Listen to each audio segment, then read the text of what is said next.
Gini ya, ini dongeng saya. Saya kan pernah merasakan ya di kehidupan sekarang ini, hidup di dimensi rendah itu kayak apa? Ya, ketika saya kejerat demi itu kayak apa?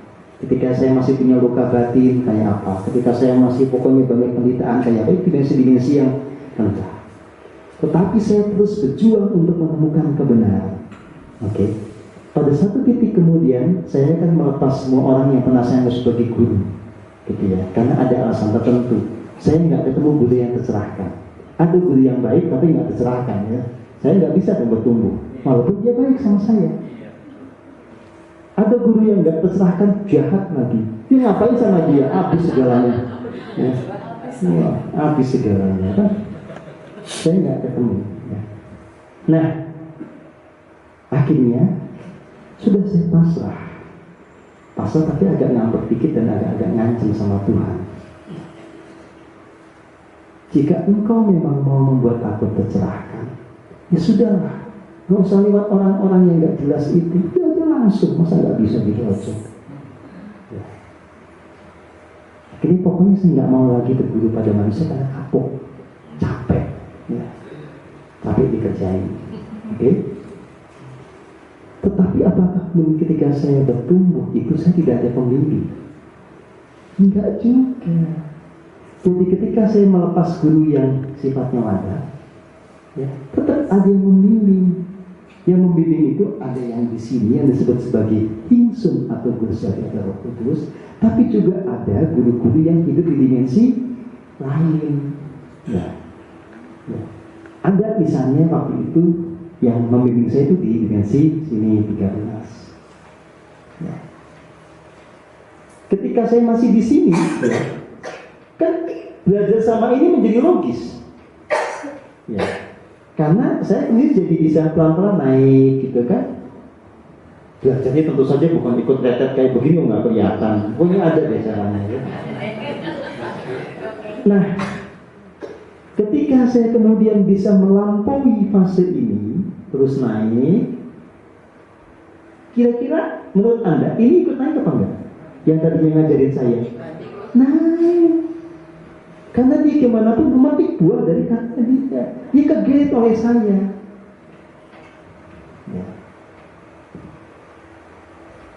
Jadi saya punya daftar siapa saja entitas cahaya yang pernah ngajari saya. Itu saya tracking satu-satu sekarang. Itu pada naik, beda dengan pertama kali saya berjumpa dengan mereka. Itu membuktikan bahwa mereka tanpa terlahir kembali ke bumi itu juga bisa bertumbuh. Karena sebetulnya kan tidak ada kematian. Yang nggak bisa ngapa-ngapain itu yang di neraka. Ya kalau mereka sih, mereka dikasih kuasa untuk membantu, untuk memberkati, untuk apapun juga dan bisa kemana-mana ya, otomatis dia bisa berkarya yang pada akhirnya membuat dia bertumbuh, gitu loh, ya. Nah, pada satu era di mana kesadaran kolektif secara kosmik itu naik, maka akan semakin banyak orang-orang atau jiwa-jiwa yang di dimensi ini tuh nggak usah turun ke bumi, dia ikut naik. Ya. Jadi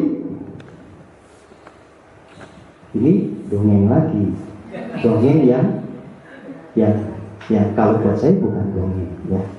Misalnya begini, apakah level kesadarannya Dewa Siwa saat ini dan 1 tahun yang lalu sama?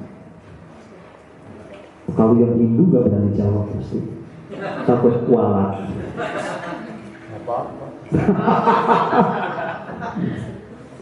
Nah, kalau berdasarkan apa yang saya temukan, beda. Karena kesadaran beliau di dimensi atas juga terus, karena di atas itu nggak ada batas. Kan dia bukan Tuhan. Tuhan sih nggak akan bisa bertumbuh, namanya juga Tuhan. Ya. Tapi kalau dewa, dewi, malaikat, namanya juga jiwa, bisa bertumbuh.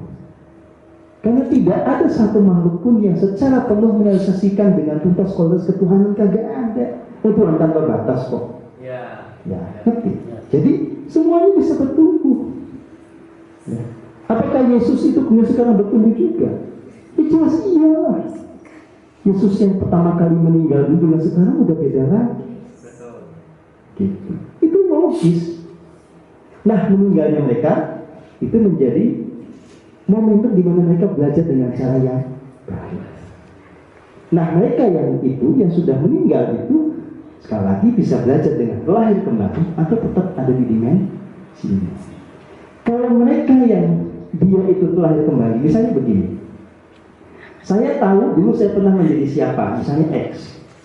Saya dulu juga pernah menjadi Y. Saya juga pernah menjadi Z. Ya, Z ini misalnya sampai akhirnya dimensi 25. Y katakanlah dia pernah mencapai titik tertinggi dalam kehidupannya satu ketika meninggal dimensi 30. X misalnya karena lagi dulu zamannya agak susah 21 aja dah. Ya. Ini kan masuk semua ke badan saya. Ya. Ini semua kemudian menjadi data potensial yang membuat saya itu kalau mendownload data ini tiba-tiba bisa jadi orang bijaksana. Ya.